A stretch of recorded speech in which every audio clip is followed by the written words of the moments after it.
So friends, आज मैं आपको बताने वाला हूँ कि ये iPhone 6 प्लस का रिंगटोन कैसे डाउनलोड करें, वो भी MI Redmi Note 4 में। आपको कुछ नहीं करना है, बस ये जो थीम्स है ना, थीम्स में आपको जाना है और फिर रिंगटोन को दबाना है। और रिंगटोन में ना आपको बस सर्च करना है। देखिए, पहले मैं नेट तो ऑन कर लेता हूँ। फिर आपको सर्च करना है, ज़्यादा कुछ नहीं, iPhone।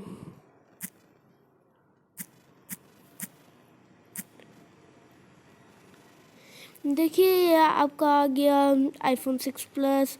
ये पहले भी आपका ऐसे ही एरो दिया रहेगा, लेकिन मैंने इसे डाउनलोड कर चुका हूँ, तो बस देख लीजिए, आप सुन सकते हैं।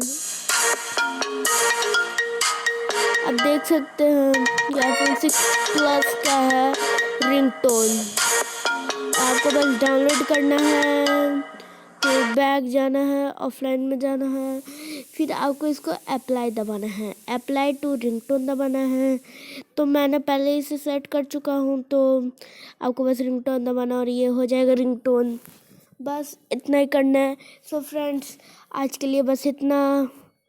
अगर आपको मेरे और सारे वीडियो देखते रहना है तो ये घंटी को ज़रूर बजाइएगा और सब्सक्राइब करना बिल्कुल मत भूलिएगा और लाइक करना।